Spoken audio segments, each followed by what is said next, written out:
Yo, what's up mga idol? May gagawin tayo. So, pinaalala mo dito kahapon at ngayon natin gawin mga idol. So, hindi ko ito nagawa kahapon dahil hapon na ito nung dumating. Eksakto may ginagawa tayo. Alas 6. So, ayan. Galing po ito. Lala mo pala ito mga idol. So, hindi ko alam kung saan ito galing. So, 3 piraso pala ito ang pinadala ni sir. So, butlop. Ayan, may ano pala. May nakasulat. Boss Joel, ako po yung nag-ausap nyo sa messenger, yung NC Vasquez. So, shout out kay Sir NC Vasquez.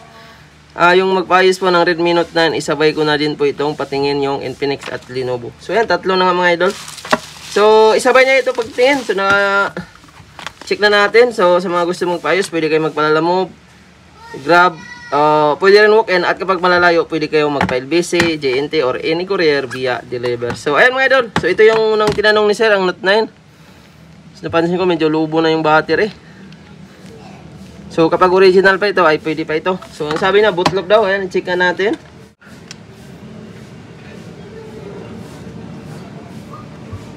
So, subukan natin i-charge. May logo siya. Ayun, namamatay. So, ito yung mga common issue niya mga idol. So, ayan, itesting natin ito sa battery mamaya. Kung battery lang, kasi pansin ko medyo lubo na, oh. So, kapag lobo mga idol, so, pwedeng sira yung battery. So, kung okay naman sa battery, wag na natin gawin ang board kasi battery lang naman ang tama. At ito mga idol, may Lenovo din si sir. So, napansin ko parang basag LCD, oh. So, ang mga Lenovo mga idol ay wala talagang parts. Mabibili sa supplier. Madalas, mabili lang ito sa mga online. So, may mga kamahalan din. So, itong isa Infinix. So, bali 3 to lahat. So, check din natin to. Ayan. Tingnan natin kung buhay. Ayan, nag-charge naman pala siya. So, ang sabi niya, namamatay din ito. Ayan na nga, namamatay nga. Ayan, ano yung battery na, nag-blank. May 81%. Subukan natin yun, mga idol. So, common issue nito ng mga Hot 30i. Infinix Hot 30i ata itong model na to. Ayan. So, may problema din sa fuse. Ditong isa mga idol, duda ko to, wala to sa fuse. So, pag testing natin ng bagong battery at nagpapatay-patay pa rin, blink lang yung MI logo, ibig sabihin nasa board ang tama. So, ito naman, ayan, mayroon siyang laman na 81%. So, subukan natin tanggalin ang battery kasi ang sabi ni sir, nagpapatay-patay. Itong isa naman, wala talaga. Ayun, namatay na nga siya mga idol. Nag-off siya. Ito, walang reaction sa charger kahit sa power supply. Ayan, wala rin reaction, no? Ito, medyo alanganin to gawin mga idol kasi baka mamaya mabuhay natin to at sira din yung LCD. Wala rin, hindi rin magagamit kasi basag, oh. So, kaya itong dalawa na lang muna ang gawin natin mga idol. So, ayan, nagpapatay-patay. Subukan natin i-on na walang charger. Ayan, nag-on naman siya. At itong isa, bootlop lang talaga. Ayan, namamatay talaga siya, oh. Itong isa naman, ayan, nagpapatay-patay. So, yung mga common issue ng mga Android talaga. Kaya, iwasan yung laging nababagsak. Kasi yun po yung madalas masisira dyan. Yung system o yung fuse. Yun, kagaya ito, nagpapatay-patay. So, unahin natin itong nagpapatay-patay mga idol na Redmi Note 9. So, itong isa talaga, ito medyo madali lang yan gawin. So, panoorin nyo na lang ang video kung paano natin gagawin yan. So, unahin natin itong Note 9 mga idol. At napansin ko na umbok na yung likod nyo. Yan, tumaba na. So, kapag original battery pa naman yan, kahit umbok yan, ay hindi pa yan basta-basta masira. So, yan, nag-update na kasi mayari ito ngayon mga idol, kinabukasan. Umaga pa ngayon, kaya gawin ko na to para ito yung maunang makuha ngayon. 7 AM pa. Buksan natin. So, ay, medyo masikip na talaga. Ayun, putol ang kuko natin. Sabit yung kuko natin, oh. Kasi pag tumaba na kasi ang battery mga idol, napipress na yung ano niya, kaya tumigas tanggalin. Sobrang laki ng pagkakalubo. Yan. Yun, nabunot yung fingerprint. Ay, replacement na pala ang battery nito mga idol. Kaya pala lumubo na. So, medyo maliit pa, oh. Or hindi nilagay itong fingerprint, hindi binalik. Baka nakalimutan to. Kasi ito, hindi to basta-basta mabunot, eh. Kasi nakaayon sa ilalim mo. Bago mo ito mabunot, putol to ang fingerprint. So, ito, malamang hindi to nilagay. Nakalimutan siguro ibalik. Saka lubo na yung battery niya mga idol, oh. So, medyo maliit din ang size niya. So, at pansinin nyo, yung fingerprint kasi mga idol, dito nakaano yan, oh. Yan. Ngayon, ayan, pansinin nyo, walang butas siya. So, sakto lang yung flex na papasok. Ngayon, pag nabunot natin to, putol to automatic. So, ngayon, hindi to nakabit talaga. Kaya, kulang nga rin ng isang screw. Kaya, ayan, tingnan natin sa battery. So, pwedeng may tama ang board dito, pwede rin sa battery. Kaya lumubo na yung battery, oh. Malamang madali na ito malubat kapag maayos man natin ang board nito. So yan, ito yung kuko na natanggal, oh. So, wasak. Pag lubo na kasi yung battery ng mga idol, sisikip siya kasi uumbok siya. So yung mga lock niya, titigas. Kaya pag tinanggal natin, maano siya, mahirap tanggalin, matigas. Mahirap iangat. BN54 ang battery. So, hanap na tayo ng battery. Testing natin bago natin gawin. Pero, kung nagbiblink pa rin kagaya sa dati na ano, so ito kahit na yung battery na lubo niya, ay may laman na siya. So, pag natesting natin ang bagong battery at ganun pa rin, ibig sabihin, nasa board ang tama. Yan o, ganyan lang siya. Kasi yan yung mga common issue nito mga idol, nagbiblink lang. So, yan, hanap na ako ng battery. Ayan mga idol, meron tayong battery. So, ito magandang quality ng battery mga idol. Saktong-sakto ito sa... Ayan, sobrang tigas, oh. So, ang brand ng battery natin ay MK. So, magandang quality ito kasi sobrang tigas at saktong-sakto ito mga idol. So, tingnan natin kung gagana. So, ito yung mga magandang quality na battery mga idol, matitigas. So, ito mga ganito, madali ito malubat. So, subok ko na ito mga ganito. Wala talagang back job to. At ayan, so, testing natin. Kapag ito hindi magpatay-patay, so ibig sabihin nasa battery lang ang tama. At kapag ganun pa rin na nagbi-blink lang, ibig sabihin nasa unit ang tama. Ganun pa rin mga idol, oh. Nagbi-blink pa rin siya. So, ang problema nito ay motherboard. So, nasa motherboard ang sira. At kapag i-open natin ito, ayan, blink lang din ito. Ayan, mamatay yan. Ayan. Kagaya dito mga idol, itong battery niya okay pa to kasi lubo na. So, kausapin ko na mayari kung papayag siya. Papalitan din ng battery. So, ayan o, ganun pa rin o. So, same pa rin sa tulad yan. Ayan, magpatay-patay. So, yung battery niya, pwede pa siya. Kaso lang, lubo na. Tumaba na. So, gagawin natin ang motherboard mga idol. Kasi ito yung mga common issue niya. So, katagalan siya. Nagbi-blink-blink na lang siya. Kahit palitan mo ng battery. Ganun pa rin. So, ayan, dito yung tama niyan mga idol o. So, sa mga hindi nakakala, marami na po tayong video ganito. So, lagay natin sa board holder mga idol. So, ang gagawin natin, so tanggalin natin. Tanggalin mo natin pala yung camera kasi napakadelikado yan. Kapag nainitan kasi ang motherboard, malulusaw siya. Lubot. Kaya mas maigi, tanggalin na natin muna to. Kasi mataas ang temperature na gagamitin natin dahil mahirap ito tanggalin or matigas. So, paano ko nasabing mahirap tanggalin? Ito, kung mag-DIY ka nito, ay sigurado talaga hindi mo ito matanggal. Kasi hindi mo kabisado ang air at init. So, apply ka ng flux mga idol. So, kapag ganito, huwag nyo i-DIY.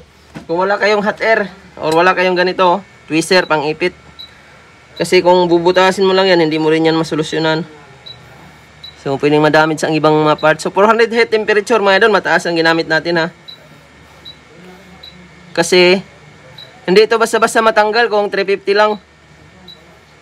So, nag-apply tayo ng flux. Palambutin muna natin yung mga gilid-gilid, saka natin iangat. So, meron tayong i-remove dito. Or sa mga hindi makakalam, kahit matanggal mo lang ito, pwede na siya. So, mas maganda may next step natin, may nire-remove tayo para... Kasi may ganito tayong nagawa dati. So, ganun pa rin kahit tinanggalan natin. So, remove method siya. May nire-remove tayong short na resistor. Thermal resistor. So, meron namang hot air na 858D. So, 400 din ang ginagamit ko niyan. Tapos yung air niya, 1 or 2. So, pag malambot na to, sa kanyo iangat. So, huwag nyo pwersahin pag angat mga idol ha. Kasi may mga piyesa ito sa gilid-gilid.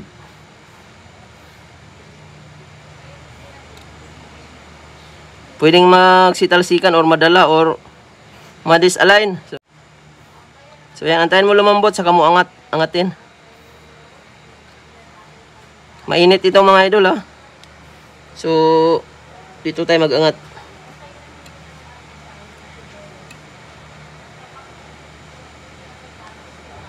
Yan.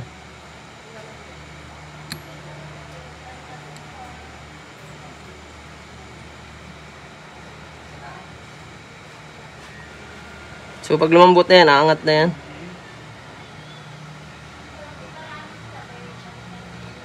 So hindi siya basta-basta maangat talaga. Kailangan ng effort, patient. Huwag pursahin kasi kung magmamadali ka, naku, sigurado. Tinasan ko pa yung hangin ko, naka 50 na.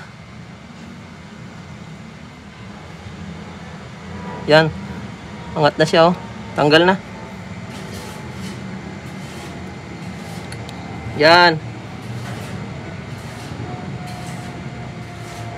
Yan, dahan-dahan mga idol. Ayun, oh. Saktong-saktong bugbunot natin. So wala siyang na-damage kasi may mga pyesa yan mga idol. Kapag nainitan mo yan, lalambot din yan. So ito yung remove natin, oh. Diretso na to mga idol. Yan, ito yung remove natin, maliit, oh. So apat po yan magkakatabi mga idol. 1, 2, 3, 4. Yung panghuli. Yan. Ito yung bubunutin natin, oh. Mag-apply tayo ng kunting flux.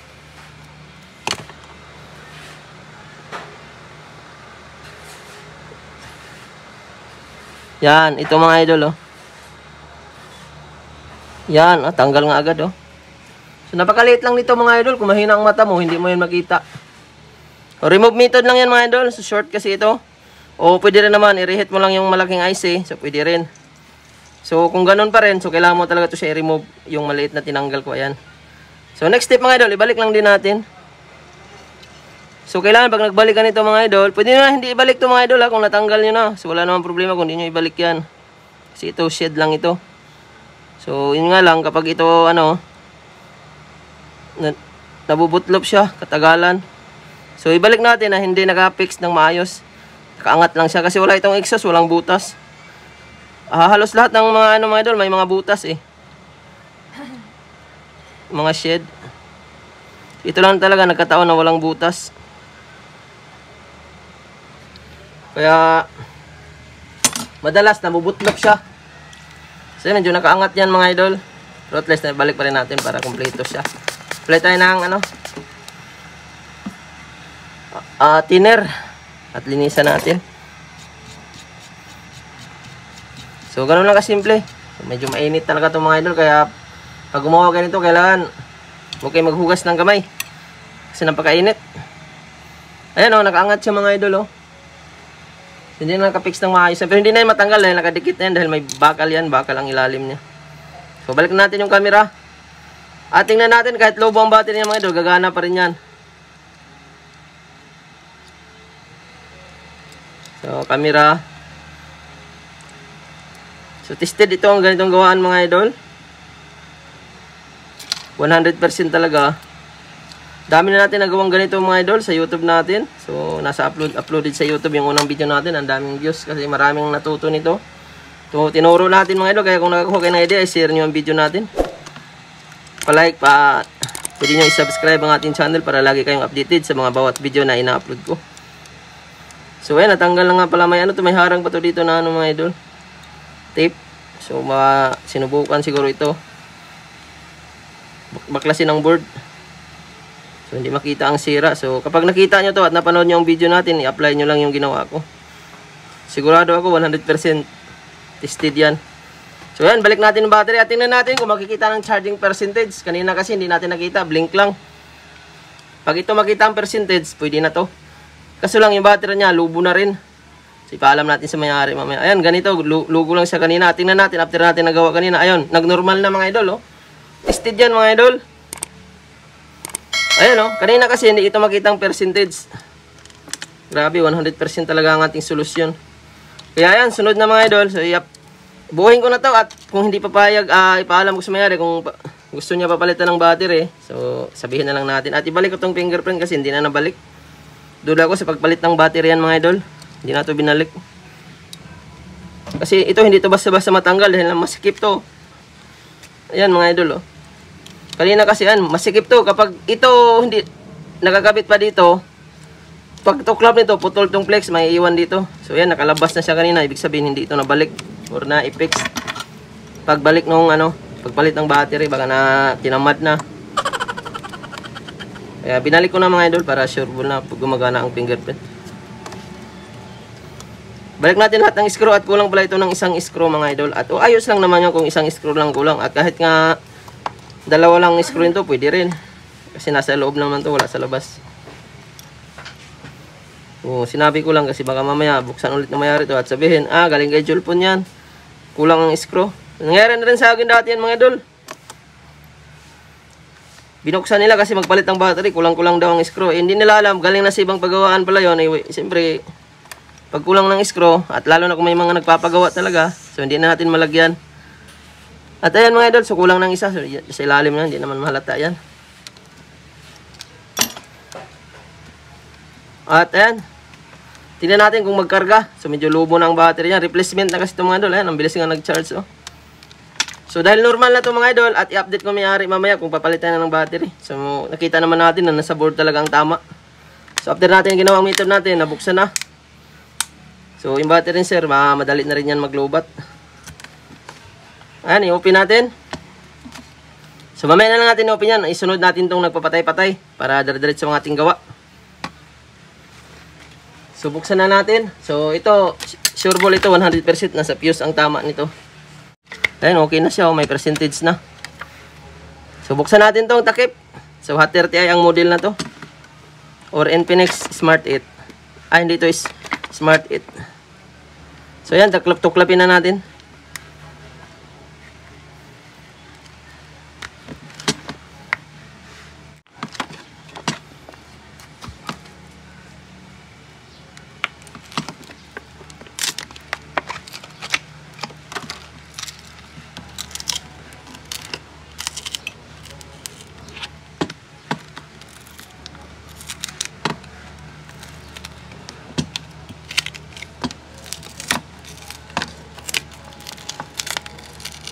Yan.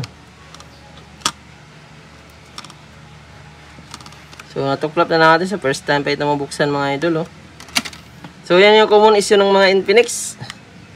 So may kinalaman sa fuse kasi pag laging nababagsak nasisira ang fuse.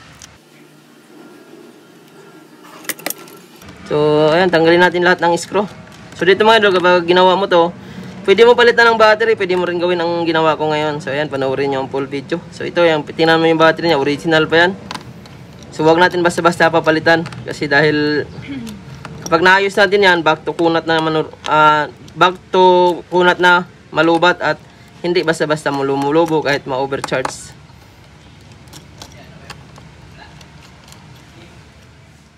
So ayan, i-magnet natin yung mga screw baka magsitalsikan.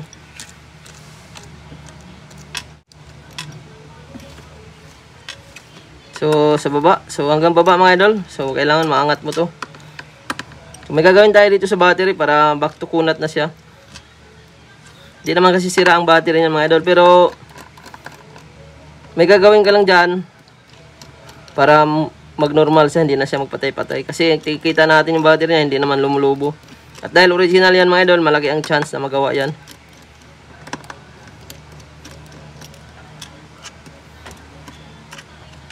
Grabing dikit niya, tibay ng adhesive niya, makapal yung pagkakalagay. Tanggalin natin yung SIM tray gamit ang kuko. At iangat natin to.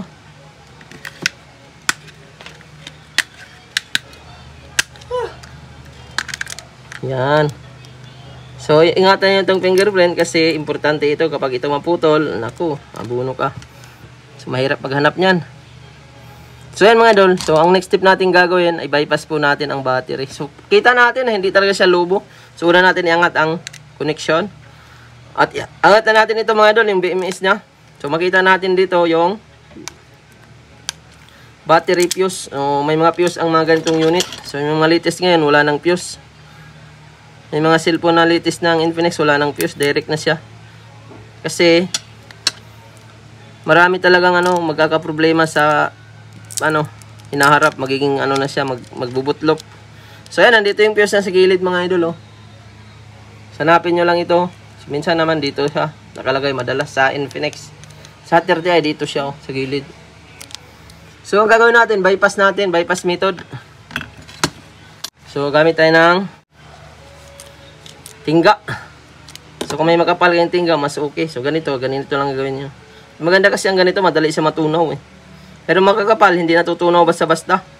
So, ikot-ikutin mo lang. So, next step, bypass. Tanggalin natin yung fuse mga idol. Ayan. So, hinangan natin ang gilid-gilid. Sa mga hindi na kailangan magtanggal nito, hinangan yung mga gilid-gilid. Lagyan nyo ng tingga. So, Infinix Tecno itel. So, yung mga common issue mga idol. May tama ang mga fuse kasi may mga fuse kasi ang mga battery ng mga luma. 2021 model, 2020 model, 2018 pataas. Yan. So, pag nahinangan mo na yan, madali mo na yan maangat. Yan o, tanggal na agad siya o. So, natanggal na natin mga idol. So, ang gamit ko palang soldering ay micro soldering T12. So, next step, ipagdikit lang natin yan. So, bypass method. So, pwede natin gamitan ng tingga. Pwede rin jumper wire. Or any wire mga idol. Basta may connect mo lang siya. Ayan. So, ang ginamit ko dito, tingga. Medyo makapal konti. So, parang fuse pa rin siya makapal. Ayan o.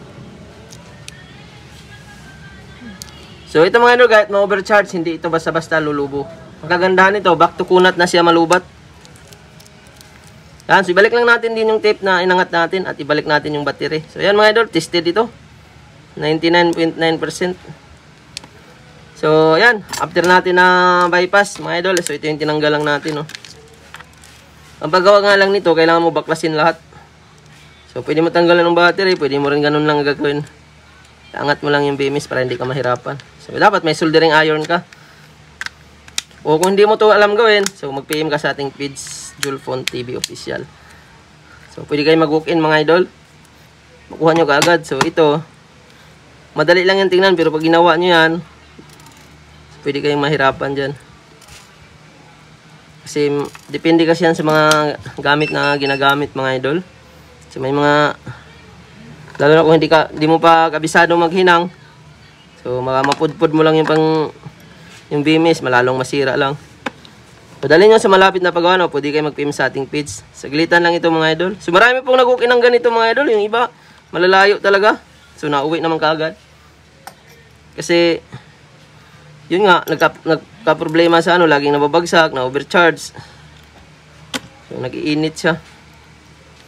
So yan, ibalik natin lahat ng screw at maraming salamat mga idol. Sana i-support yung channel natin. Huwag kalimutan mag-like, mag-share, mag-follow at mag-subscribe para lagi kayong updated sa mga bawat video na ina-upload ko.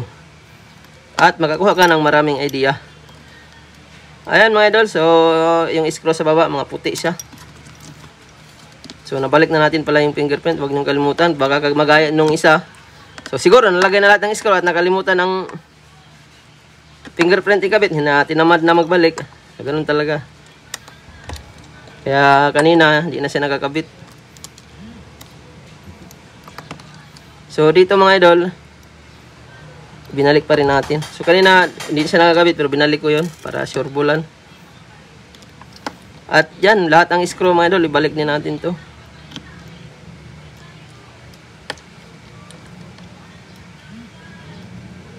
Ayan. So, kumpleto Ricardo. So, ito na lang natira ang battery fuse. So, linisan muna natin kasi medyo makapal yung adhesive nyo.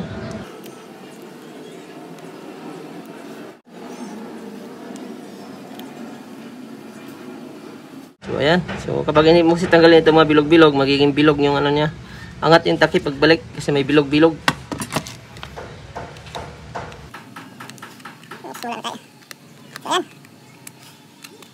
So, mag-apply tayo ng double-sided tape. Ito, fitted pa rin ito mga idol pagbalik kasi first time pa mabuksan. Wala pang di pa napatungan ng adhesive.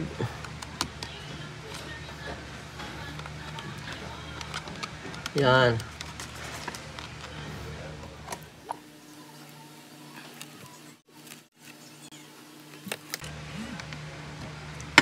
Ayan.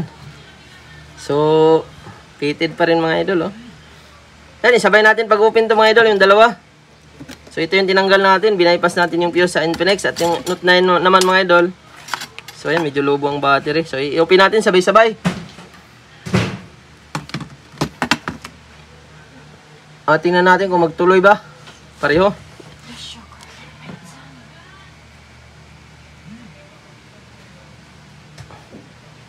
Yon.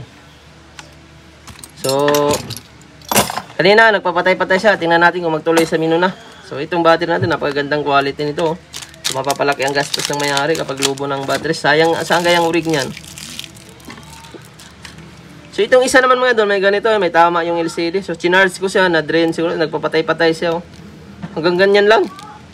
So, ipahuli ko lang siguro ito paggawa. Hindi ko na ipakita sa video kasi mahaba ng video natin. So, ito may chance maayos yan. Kaso lang yung LCD niya, may mga itim-itim na.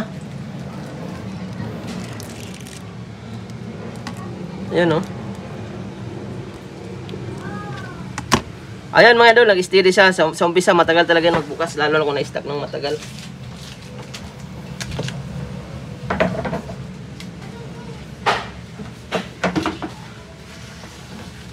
Antayin natin. So, itong isa, okay na, oh. Kanina, nagpapatay-patay talaga. At ngayon, ay normal na. Dahil sa may tama ang fuse. Madalas naman ito, fuse lang talaga ang tinatamaan.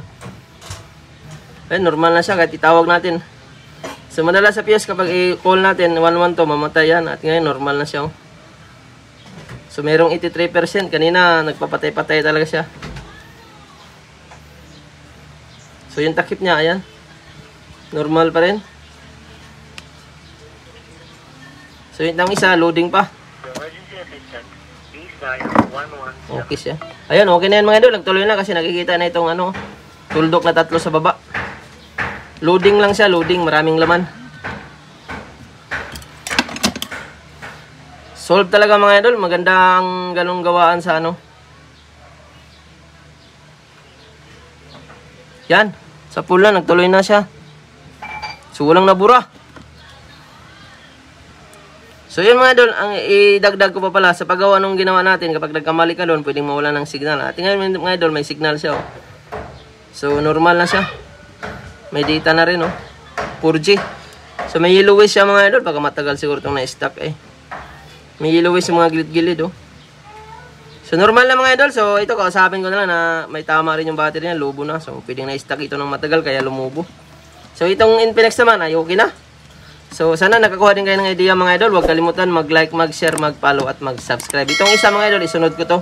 Pwede ko na lang ipakita sa video. Nagbiblink lang siya ng ganyan, no? So, ganito lang tayo. Maraming salamat sa panonood.